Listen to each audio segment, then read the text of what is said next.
আমরা পারফেক্ট হওয়ার চেষ্টা করি এবং চেষ্টা করতে করতেই মারা যাই। তো আজকে আমি যে বইটা এক্সপ্লেন করব, এই বইটা ওয়ান অফ দ্য বেস্ট বই। যদি আপনি অনুভব করতে পারেন 1%ও এই বইটার মধ্যে, তাহলে লাইফটা অসম হয়ে উঠতে পারে। ওয়েল, বেশি অংশ মানুষ তারা কি করে, তারা অন্যের কাছ থেকে রিকমেন্ডেশন চায়। তারা অন্যকে দেখাতে চায় যে কত টাকা ইনকাম করেছে, কত সুন্দর বাড়ি করেছে। তো অন্যের কাছ থেকে যখন তারা ওপিনিয়ন চাইছে, তখন তারা পারফেকশন হয় না। আমরা পারফেকশন এটাকে মনে করছি যে তুমি মানুষদের কাছে কতটা পারফেক্ট দেখাতে পারছো। সো আজকের বইটা খুবই স্পেশাল বই আমার জন্য, কারণ আমি এই বই থেকে অনেক কিছু শিখেছি। এবং আমি আশা করছি যে যারা এই ভিডিওটা কমপ্লিট দেখবে, তাদের লাইফ গেম চেঞ্জিং হয়ে উঠতে পারে। সো লেটস বিগানিং, শুরু করা যাক। ওয়েল, এই বইটা লিখেছেন ডক্টর ব্রেন ব্রাউন। তিনি অনেক গবেষণা করে এই বইটাকে তিনি আমাদের কাছে উপহার দিয়েছেন। তো এই বইটার মধ্যে কি কি আছে? ওয়েল, বেশি অংশ মানুষ কি করছে এবং যারা আলটিমেট সফল, আমি বলবো পৃথিবীর মধ্যে 1% ব্যক্তি, তারা কি করছে, সেই টোটাল পার্থক্যটাই আমি আপনাদের সামনে তুলে ধরবো। তো নিখুঁত হওয়া লড়াই বনাম সর্বান্তকরণের জীবনযাপন। একটা ব্যক্তি আছে, সে নিখুঁত হওয়ার জন্য লড়াই করছে। এবার সে আলটিমেট যখন তার লাইফের শেষ দিন আসবে, সেও সে অনুভব করবে সে নিখুঁত হয়ে উঠতে পারলো না, কারণ তার ডেফিনেশনটা সম্পূর্ণ আলাদা। আমাদেরকে তৈরি করতে হবে সর্বান্তকরণ। কি? নিখুঁত হওয়ার জন্য যে লড়াই করছে, হোয়াট উইল পিপল থিঙ্ক, সেটা তার সবসময় মাইন্ডে থাকবে। যে যখন কোনো বাড়ি কিনেছে বা যখন কোনো কোনো গাড়ি কিনেছে, তখন মানুষ তাকে কি ওপিনিয়ন দিচ্ছে সেই বাড়িটা বা গাড়িটার প্রতি, তখন তার নিখুঁত হওয়ার নির্ভর করছে মানুষের ওপিনিয়নের ওপর। দ্বিতীয় হলো আচরণ, নিজেকে প্রমাণ করা, সবাইকে সন্তুষ্ট করা তার নিখুঁত হওয়ার একটা চেষ্টা হতে পারে। তৃতীয় হলো চারপাশে মানুষের বিচার, সমালোচনা এবং লজ্জা থেকে নিজেকে রক্ষা করা। ওই, যখন সে কাজ করবে, তখন তার মাইন্ডে থাকবে যে মানুষ যেন তাকে নিয়ে সমালোচনা না করে, মানুষ যেন তাকে নিয়ে বিচার না করে। মানুষ যদি এগুলো করে, তার একটা লজ্জার মধ্যে সে পড়বে। কিন্তু কখনো কোন মানুষের ওপিনিয়ন সে কি কন্ট্রোল করতে পারে? পারে না। তার জন্য সে এমন কোনো কাজ করবে, তার নিজের ইচ্ছা বিরুদ্ধে গিয়ে মানুষদেরকে ভালো রাখার জন্য, অর্থাৎ মানুষদের ওপিনিয়ন চেঞ্জ করার জন্য, নিজের প্রতি যেটা তার সত্তার থেকে সে বাইরে চলে আসে। ওয়েল, ক্লান্তকর হয়ে যায় সে এবং সে অলস হয়ে যায়। কিন্তু সর্বান্তকরণ কি? দ্য হোল হার্ট লিভিং, সে পূর্ণভাবে বাস করছে। তার মূল বিশ্বাস, আমি যেমন আছি তেমনই যথেষ্ট, আই অ্যাম এনাফ। আচরণ, নিজের গল্পকে ধারণা করা এবং নিজের অরক্ষিত অবস্থাকে স্বাভাবিকভাবে মেনে নেওয়া। ধরো সে খুব গরিব ঘরে জন্মগ্রহণ করেছে কোন একটা ব্যক্তি, প্রথমে তাকে অ্যাকসেপ্ট করতে হবে, হ্যাঁ, সে গরিব ঘরে জন্মগ্রহণ করেছে। এই অ্যাকসেপ্টেন্স তাকে সাময়িক সুখ দেবে। তারপরে তার লক্ষ্য সিদ্ধান্ত তো পরবর্তীতে আছেই। কিন্তু সে যে গরিব ঘরে জন্মগ্রহণ করেছে, সে এটাকে অ্যাকসেপ্টই করতে পারছে না, বারবার দোষারোপ করছে তার ফ্যামিলির প্রতি, তার পরিবেশের আশপাশের মানুষজনদের প্রতি। তাহলে সে কিভাবে পারফেক্ট হয়ে উঠতে পারবে? তৃতীয় হচ্ছে লক্ষ্য, তার সাহস, নিজের প্রতি সমবেদনা, নিজের প্রতি অন্যের সাথে গভীর সংযোগ স্থাপন করতে হবে, অর্থাৎ নিজের সাথে অন্যের প্রতি গভীর সংযোগ স্থাপন করতে হবে, তখনই সে আহ ফুল হার্টেড লিভিং করতে পারবে। ফলাফল, আত্মবিশ্বাস তৈরি হবে, ত্রুটি সহ নিজেকে ভালোবাসার ক্ষমতা তার মধ্যে ডেভেলপ হবে। তো লেখক এটা খুব গভীরভাবে ব্যাখ্যা করেছেন। পরবর্তীতে আমরা চলে যাই। পরবর্তী হচ্ছে অসম্পূর্ণতার তিনটি উপাদান, আমাদের প্রতিদিনের হাতিয়ার। তো যে সকল ব্যক্তি অসম্পূর্ণ, পারফেক্ট হতে চাইছেন, বা যে সকল ব্যক্তি অলরেডি পারফেক্ট ভাবছেন, সেই তিনটে কি? প্রথম হচ্ছে সাহস। আমরা অনেক সময় বলে থাকি তোমাকে সম্পূর্ণ হতে গেলে, পারফেক্ট হতে গেলে তোমাকে সাহস তৈরি করতে হবে, কিন্তু না। কার্জ শব্দটা এসেছে ল্যাটিন শব্দ কোর্স থেকে, যার হৃদয় মিনিংস। এর আদি অর্থ হলো নিজের পুরো হৃদয় দিয়ে নিজের গল্প বলো। এটা হচ্ছে কাজ, সাহস নয়। অর্থাৎ আমরা কাজ ভাবি যে সাহসের সাথে যুদ্ধ করেছে এবং বীর প্রাপ্ত হয়ে গেছে। হ্যাঁ, এটা সাহস বলা যেতে পারে, কিন্তু আসল হচ্ছে নিজের দুর্বলতা বা সীমানাগুলোকে স্পষ্টভাবে প্রকাশ করা, এটা একটা উদ্যম সাহস। তাই প্রথম পদক্ষেপ হচ্ছে নিজের যে ত্রুটিগুলো আছে, নিজের যে দুর্বলতাগুলো আছে, সেগুলোকে অ্যাকসেপ্ট করা। বেশি অংশ মানুষ এটাকে অ্যাকসেপ্টই করতে পারে না। তারা অন্যের যে প্রবলেমগুলো আছে সেগুলো নিয়েই সমালোচনার মধ্যে থাকে। দ্বিতীয় হচ্ছে সমবেদনা, কম্প্যাশনেট। এটা one of the great thing. এটা যদি না থাকে তাহলে আপনি কখনো সফল, কখনো সুখী বা কখনো আনন্দদায়ক হয়ে উঠতে পারেন না আপনার লাইফটা। এটা কি কম্প্যাশনেট?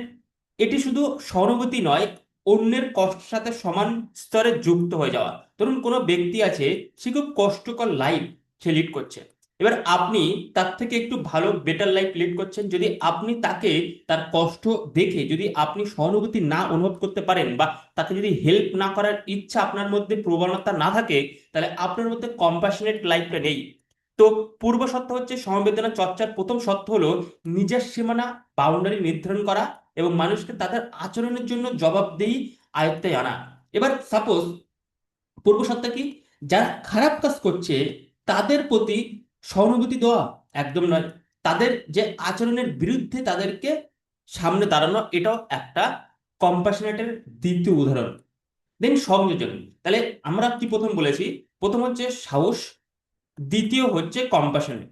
সাহস হচ্ছে নিজের ত্রুটিকে দেখা, এবং কম্প্যাশনেট হচ্ছে অন্য মানুষ যারা দরকার আছে তোমার হেল্প, তাদেরকে হেল্প করা। এবার এখানে সংযোজন, আমাকে সংযোজন তৈরি করতে হবে, কানেকশন। একে অপরের দ্বারা দেখো, শোনো, অর্থাৎ একে অপরের দ্বারা দেখো তুমি যে ব্যক্তিটা, সেই ব্যক্তিটা কেমন সেটা অন্য ব্যক্তির দৃষ্টিতে দেখতে হবে। যে তুমি কেমন, তোমার নজরে তুমি ভালো, বাট অন্যের নজরে তুমি কি ভালো, সেটা অনুভব করতে হবে তোমার অন্যের নজর দিয়ে। তাহলে তুমি তোমার মূল্যটা বুঝতে পারবে। তো বিচারহীনভাবে সাহায্য দেওয়া এবং নেওয়ার ক্ষমতা, সাহায্য নিতে না পারলে অন্যের মন থেকে সাহায্য করতে পারে। তো that is the simple thing যেটা আমি আপনাকে বলেছি। পরবর্তীতে চলে যাই। ওকে, পরবর্তী চলে যাচ্ছি। ভালোবাসা এবং অন্তর্ভুক্তির পূর্বশর্ত হলো যোগ্যতা। ওয়েল, আমরা অনেক সময় ভাবি যে এই পৃথিবীর মধ্যে সবচেয়ে মূল্যবান যে শক্তিটা, সেই শক্তিটা হলো লাভ। কিন্তু আমরা ভুল ভাবছি।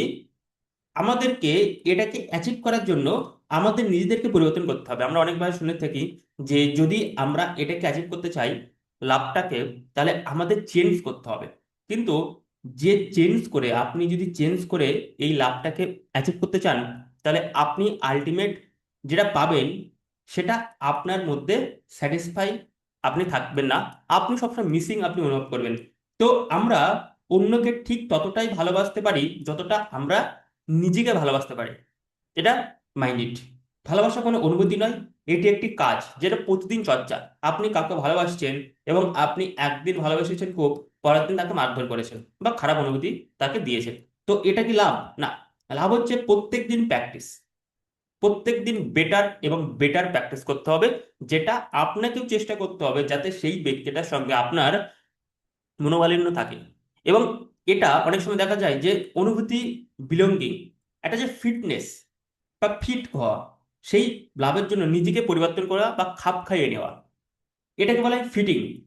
অর্থাৎ সেই, সেটাকে অ্যাচিভ করার জন্য, অর্থাৎ লাভটাকে অ্যাচিভ করার জন্য আপনাকে ফিট হতে হচ্ছে। আরেকটা হচ্ছে অন্তর্ভুক্তি। নিজে যেমন আছেন, নিজের পরিবর্তন না করে নিজের আসল সত্তাকে উপস্থাপন করে স্বীকৃত পাওয়া। আমাদের অনুভূতি মাত্রা এখনো আত্মস্বীকৃতি, সেলফ অ্যাকসেপ্টেন্স চেয়ে বড় হয়ে উঠতে পারে। তো আপনাকে বুঝতে হবে যে আপনি নিজে না চেঞ্জ করে, অর্থাৎ আপনি যেমন আছেন ঠিক তেমন ভাবে অন্য যখন ব্যক্তি অ্যাকসেপ্ট করেছে, দ্যাট ইজ লাইক অন্তর্ভুক্তি। এবং এটাই হচ্ছে আসল রিয়েল লাভ। আই হোপ আমি বুঝতে পারছি।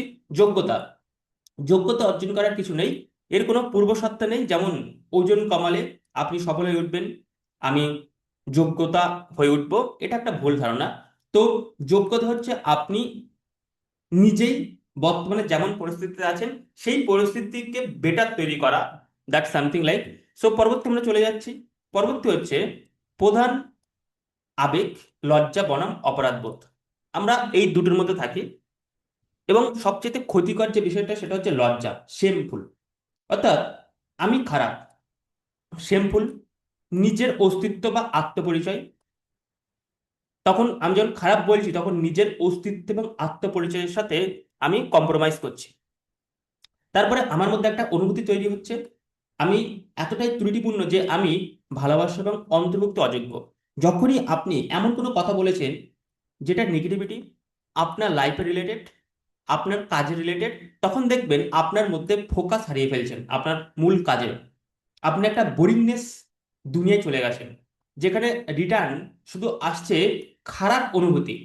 একটা খারাপ শব্দ আপনাকে আপনার লাইফটাকে চেঞ্জ করে দিতে পারে, এবং একটা ভালো আইডিয়া, ভালো শব্দ আপনার সমগ্র লাইফটাকে চেঞ্জ করে দিতে পারে। That is the question. তো ফলাফল, এটি মানুষকে নীরব রাখে। এর পরিণতি হলো অশক্তি, বিস্ময়নতা, রাগ। এবং দেখবেন যখন আপনি একটা খারাপ শব্দ বলেছেন, আপনার পরবর্তীতে খারাপ অনুভূতি হচ্ছে, তারপরে আপনার মধ্যে বিস্ময়নতা তৈরি হলো, রাগ তৈরি হলো, এবং আপনি তো নিজেকে সম্মান না দিয়েও ভাবছেন যে ঠিক আছে, বাট আপনি দেখবেন আপনার আশপাশের মানুষদেরকেও আপনি সম্মান দিচ্ছেন না। এবং দ্বিতীয় হচ্ছে অপরাধবোধ, গিল্ট। আমি খারাপ কিছু করেছি, অর্থাৎ আপনি কোনো খারাপ কিছু করেছেন, এবার তা নিয়ে আপনি খারাপ অনুভব পাচ্ছেন। তো সেখান থেকে আপনার ফোকাস কি হচ্ছে? নিজের কাজের উপর ফোকাস হচ্ছে। গিল্ট যখন হয়, এটা পজিটিভিটি, কিন্তু যখন সেম অনুভব হয়, এটা কিন্তু নেগেটিভিটি। তো আপনি একটা ভুল করেছেন, এবং আপনি সেটা ভুলটা করে আপনার নিজের মধ্যে খারাপ আপনি অনুভব পাচ্ছেন, ঠিক? তারপরে আপনার ফোকাস হচ্ছে যে কাজটা আপনি খারাপ করেছেন বা ভুল করেছেন, সেই কাজটাকে আপনি এখন বেটার করবেন। তো অনুভূতি, নিজের কাঙ্ক্ষিত মূল্যবোধ, বাস্তব আচরণের মধ্যেও পার্থক্য দেখার অবস্থিত। এর ফলাফল হচ্ছে এটি মানুষকে সংশোধনের সুযোগ দেয়। এর পরিণতি হলো ক্ষমা। আপনি ভুল করেছেন, কাউকে হয়তো এমন কিছু বলেছেন আপনার খারাপ লাগছে, এবার যখন আপনার খারাপ লাগছে, তখন আপনি তার কাছে গিয়ে ক্ষমা চাইছেন। এটা একটা পজিটিভ সাইন্স। ক্ষতিপূরণ করা বা ইতিবাচক পরিবর্তন আনা। তো আপনার দেখতে হবে যে আপনার কোন ইমোশনটা আসছে, শেমফুলনেস অর গিল্ট। পরবর্তী হলো লজ্জা প্রতিরোধ, 4 ধাপ। তো যে লজ্জাটা আসছে, যে সেমফুলনেস আসছে, সেটাকে প্রতিরোধ করতে হবে। তো সেটা আমরা কিভাবে প্রতিরোধ করতে পারবো? প্রথম হচ্ছে লজ্জাটাকে চিহ্নিত করা, ওই রিকগনাইজ ট্রিগার। প্রত্যেকটা মানুষের যে লজ্জাটা যেটা আসছে শেমফুল, সেটা চিহ্নিত করতে হবে। নিজের শরীরের লক্ষণগুলো দেখতে হবে। যখন আপনার মধ্যে লজ্জা তৈরি হচ্ছে, তখন শরীরের কি কি সাইন্স আপনি পাচ্ছেন? বুক ধড়ফড় করছে, গলা শুকিয়ে যাচ্ছে, খারাপ লাগছে, এটাকে আপনাকে বুঝতে হবে। অর্থাৎ আপনার যখন খারাপ অনুভূতি পেয়েছেন, আপনার শেমফুল হচ্ছে, তখন আপনার মধ্যে কি কি খারাপ অনুভূতি আপনি পাচ্ছেন সেটাকে আপনাকে উপলব্ধি করতে হবে। দ্বিতীয় হচ্ছে বাস্তবতা যাচাই। এবার সমাজ, মিডিয়া, পারিপার্শ্বিক অবস্থান, প্রত্যাশাগুলো প্রশ্ন করা, নিখুঁত না হলে আমি মূল্যহীন, এই ধারণাটাকে চ্যালেঞ্জ করতে হবে। এবার আপনি যে খারাপ লেগেছে, আপনার যে গিল্টফুল বা আপনার মধ্যে যে শেমফুলনেস হয়েছে, সেটার পরিপ্রেক্ষিতে আপনি বারবার ভাবছেন আপনাকে পারফেক্ট হতে হবে।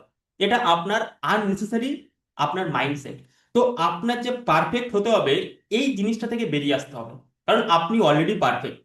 আপনি শেমফুল হয়েছেন, তার কারণ, তার বেসিক কোর কারণ কিন্তু আলাদা। তৃতীয় হচ্ছে সংযোজক স্থাপনা। কি?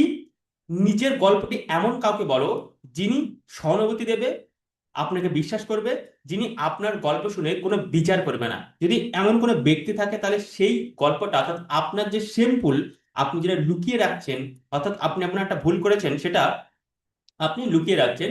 তো সেই লুকানো, যত আপনি লুকিয়ে রাখবেন, তত আপনার মধ্যে কি হবে? আপনি আরো অন্ধকারের দিকে চলে যাবেন। তো সেই কথাটা আপনাকে এমন কোনো ব্যক্তির সাথে শেয়ার করতে হবে, যে ব্যক্তিটা আপনাকে এই গল্পটা শুনতে পারবে এবং আপনাকে কোনো জাজমেন্ট করবে না। তখন দেখবেন আপনি এই শেমফুল থেকে বেরিয়ে আসতে পেরেছেন। এবং পরবর্তী এবং অন্তিম পয়েন্ট হচ্ছে লজ্জা নিয়ে কথা বলা। তো আপনি খোলামেলা তার সাথে কথা বলছেন, যে আপনি কি করেছেন, আপনার কি কি কষ্ট হচ্ছে, ইত্যাদি ইত্যাদি। তখন দেখবেন এই প্রবলেম থেকে আপনি বেরিয়ে আসতে পেরেছেন। বেশি অংশ মানুষ, তারা তাদের নিজের লজ্জাজনক সেমফুলনেসটা কাউকে সাথে শেয়ার করে না, এবং তার জন্য তারা কখনো এটা থেকে বেরিয়ে আসতে পারে না। পরবর্তী point, the one of the most important point, 10টি পথ প্রদর্শক, সর্বোত্তম বা বাঁচার মানচিত্র। তো কিছু জিনিস ছেড়ে দিতে হবে এবং কিছু জিনিস তৈরি করতে হবে। লোক কি ভাবছে ছেড়ে দিতে হবে। নিখুঁত হওয়ার তাড়না, যে আমি পারফেক্ট হলেই আমি কন্টেন্ট ক্রিয়েটার, আমি পারফেক্ট হলেই ভিডিও আপলোড করব, বা আমি পারফেক্ট হলেই আমি এই কাজটা করব।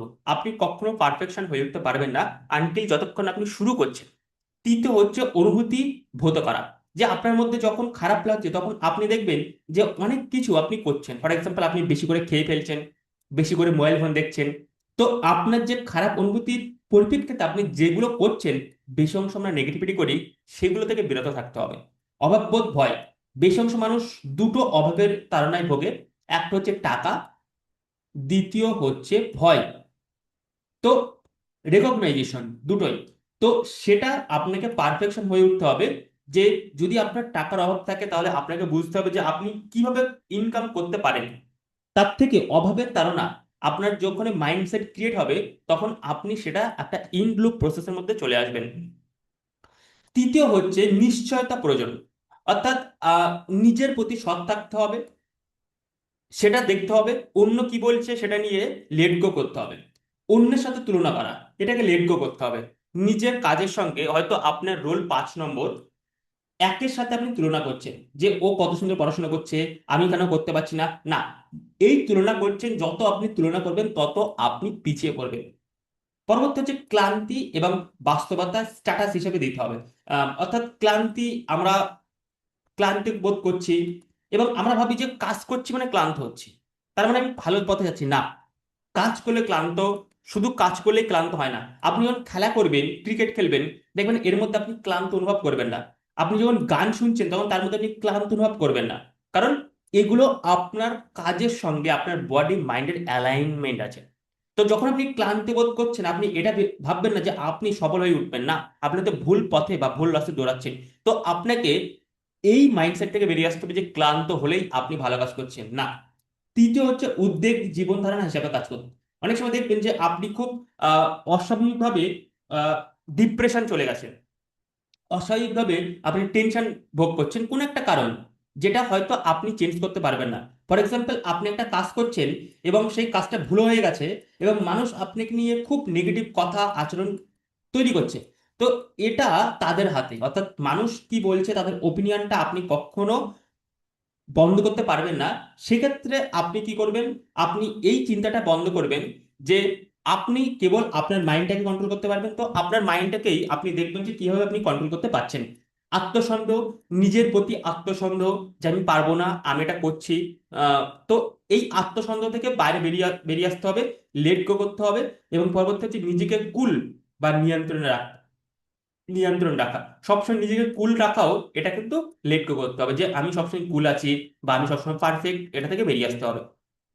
দেখ কি করতে হবে, আমাদের যে জিনিসগুলো করতে হবে সেটা হলো, প্রথম অথেন্টিসিটি বিল্ড করতে হবে। আপনি একজন মানুষ, এবং মানুষ আপনাকে দেখে প্রথম কি মাইন্ডসেট তৈরি করবে, এটা হচ্ছে অথেন্টিসিটি। দ্বিতীয় হলো নিজের প্রতি সমবেদনা, সেলফ কম্পাশন। আপনি খুব কঠিন বা কঠোর হয়ে উঠলে আপনি দুঃখ আপনার লাইফে চলে আসবে, এবং এটা কিন্তু আপনার আলটিমেট প্রবলেম সৃষ্টি হবে। তো কোনো কাজের প্রতি হয়তো আপনি একটা কাজ নির্ধারণ করেছেন যে এটা আমাকে করতে হবে, বাট এনি কন্ডিশনস আপনি সেই কাজটা করতে পারেন না বা পারলেননি, তো তখন কি করবেন, আপনি হয়তো নিজেকে পানিশমেন্ট করছেন, খুব কঠিন হয়ে উঠছেন না। আপনাকে অ্যাকসেপ্ট করতে হবে যে পারেননি, কিন্তু এই কাজটা আমি আগামী দিন করব আরো ভালোভাবে। দেন রিজিলায়েন্স স্পিরিট, স্থিতিস্থাপকতা আত্মা। রিজিলায়েন্স, দ্যাট মিনস উঠে দাঁড়ানোর ক্ষমতা। যখন আপনি কোনো ফেল করেছেন সেখান থেকে আপনাকে উঠে দাঁড়ানোর ক্ষমতা তৈরি করতে হবে। দেন কৃতজ্ঞতা বা গ্র্যাটিটিউড, প্রত্যেকটা কাজের প্রতি কৃতজ্ঞ, প্রত্যেকটা ব্যক্তির প্রতি কৃতজ্ঞ, এবং আপনি যে যে জিনিস ব্যবহার করছেন, সেই যে যে গ্যাজেট আপনি ব্যবহার করছেন, সেইগুলো আপনাকে আনকন্ডিশনাল সাপোর্ট করছে আপনার লাইফটাকে বেটার করার জন্য। তো প্রত্যেকটা জিনিসের প্রতি কৃতজ্ঞ থাকতে হবে। দেন অন্তর্দৃষ্টি ও বিশ্বাস, ইনটিউশন, আপনার যে আইডিয়াগুলো আসছে সেগুলো লিখে রাখতে হবে, সেগুলো বাস্তবে রূপান্তরিত করার চেষ্টা করতে হবে, এবং বিশ্বাস করতে হবে তার প্রতি। দেন সৃজনশীলতা, আপনার সৃজনশীল চিন্তাটাকে বাড়াতে হবে। আপনি ক্রিয়েটিভিটি, আপনি কি কি কাজ করতে পারেন যেটা অন্য মানুষরা তারা কল্পনা করছে, অর্থাৎ আপনি কল্পনা জগতে ঢুকে গিয়ে আপনি এমন কোনো কাজ তৈরি করছেন যেটা মানুষ প্রথমবার দেখছে। ফর এক্সাম্পল, কোন একটা ছাত্র সে আর্ট করেছে, তার মাইন্ডে দিয়েই এই আর্টটা তৈরি হয়েছে। তো এমন কিছু, এটা যে তৈরি করেছে এটা হচ্ছে ক্রিয়েটিভিটি। কোন একটা ব্যক্তি, সে একটা নতুন একটা আইডিয়া এনেছে, বিজনেসের আইডিয়া, যেটা খুবই পাওয়ারফুল, হয়তো এখনো বাস্তবিক রূপান্তরিত করতে পারেনি, বাট এটা খুব পাওয়ারফুল, এটাও হলো একটা ক্রিয়েটিভিটি আইডিয়া। দেন বিশ্রাম এবং খেলা, প্রত্যেকদিন আমাদেরকে বিশ্রাম নিতে হবে ফুললি। আমরা বেশি সময় বিশ্রাম করার সময় মোবাইল ফোন দেখছি, আমরা শুয়ে কোনো কথা বলছি বন্ধুদের সাথে বা ইত্যাদি ইত্যাদি কাজ করছি। যখন আমরা বিশ্রাম করব তখন কমপ্লিট বিশ্রাম করব, যখন আমরা খেলবো তখন আমরা কমপ্লিট খেলবো। এটা আউটসাইড খেলার কথা আমি বলছি। পরবর্তী হচ্ছে শান্তি এবং স্থিরতা। প্রত্যেক দিন শান্তি থাকার জন্য একটা আমরা স্পিরিচুয়ালিটি তৈরি করতে পারি বা কাস্টম তৈরি করতে পারি, যেটা আমাদেরকে শান্ত তৈরি করতে পারে আমাদের মনটা। পরবর্তী হচ্ছে অর্থপূর্ণ কাজ করা, মিনিংফুল ওয়ার্ক। যদি আপনি একজন স্টুডেন্ট হন, তাহলে আমি আপনাকে রিকমেন্ডেড করব যে আপনি কেবল পড়াশোনার মধ্যে থাকবেন না, পড়াশোনার বাইরেও কিছু মিনিংফুল কাজ, ফর এক্সাম্পল প্ল্যান্টিং করা, ড্রয়িং করা, সিঙ্গিং করা, ইত্যাদি ইত্যাদি কাজ, যেটা আপনাকে আপনার ব্যক্তিত্বটাকে ডেভেলপ করবে। দেন পরবর্তী হচ্ছে হাসি, গান এবং নাচ। এই জিনিসের মধ্যে আমাদেরকে থাকতে হবে।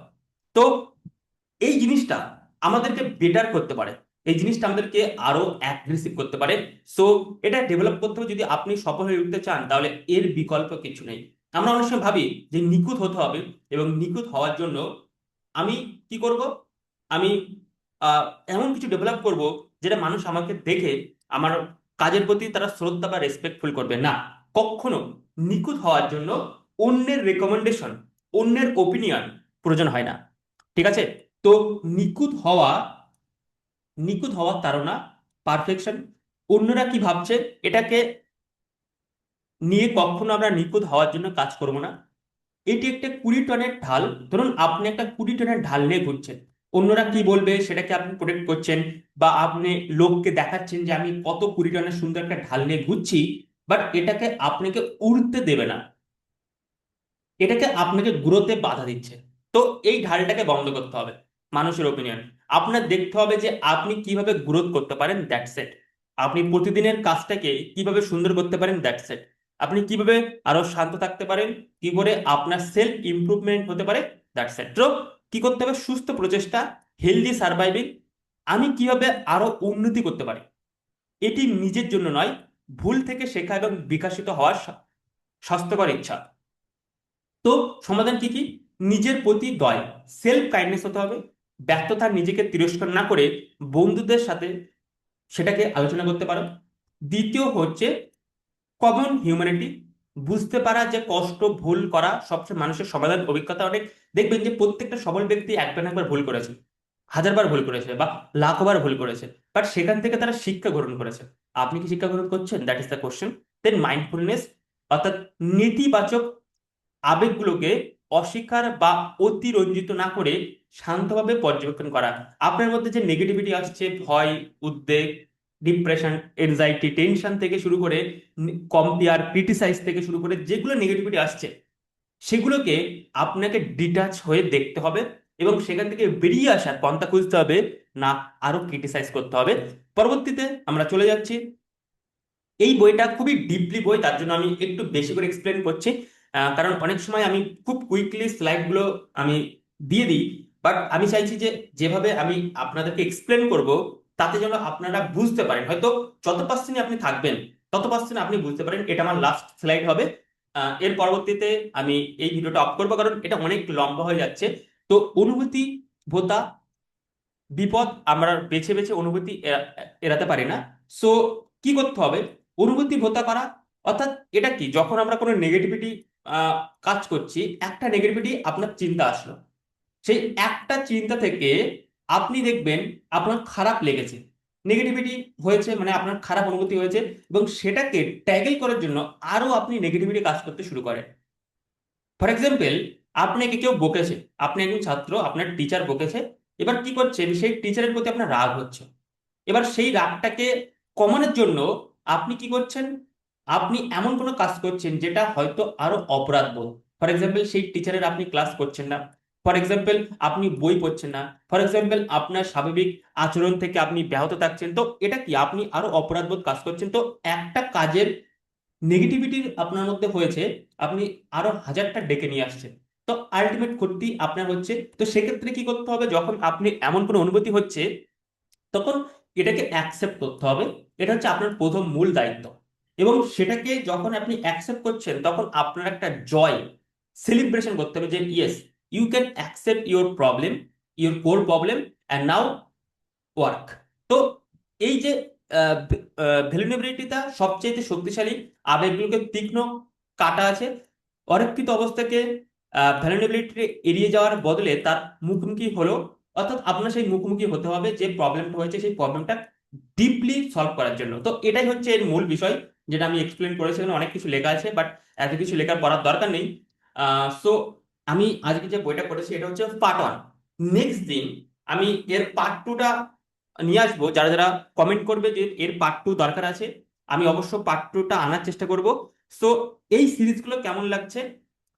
এই যে বই আছে, যে বইটা আমরা পড়তে মেবি এক একটা বই 1 মাস টাইম নিই, সেই বইটা আমি মাত্র 20 মিনিট 10 মিনিটের মধ্যে আপনাদের সামনে উপস্থাপন করছি টোটাল গ্রেড এক্সপ্লেন হিসাবে। এবং সেই বইটা যদি আপনি যদি কন্টিনিউয়াসলি আমার 20টা সিরিজ দেখেন, বইয়ের সিরিজ, তাহলে আমি নিশ্চিন্তে বলতে পারি যে আপনি নেক্সট লেভেল মানুষ হয়ে উঠবেন। আপনার চিন্তা ভাবনা, আপনার কথাবার্তা, আপনার ডিসিশন নেওয়ার ক্ষমতা আমূল পরিবর্তন হয়ে উঠবে। So thank you so much এতক্ষণ থাকার জন্য। যদি কোনো ভালো লেগে থাকে তাহলে আমাকে কমেন্টে লিখতে পারেন কোন জায়গাটা সব থেকে বেশি ভালো লেগেছে, এবং আপনার অনুভূতিটা আপনি আপনি আমাকে শেয়ার করতে পারেন। এবং আমাদের সঙ্গে যুক্ত থাকুন। আমাদেরকে এই ভিডিওটা যদি ভালো লেগে থাকে তাহলে শেয়ার করতে পারেন। আপনি ইউটিউবে দেখলে সাবস্ক্রাইব করে দিন, এবং ফেসবুকে থাকলে অবশ্যই ফলো করতে ভুলবেন না। Thank you so much, have a great day. দেখা হচ্ছে নতুন দিন নতুন একটা বই সামনে নিয়ে। Thank you.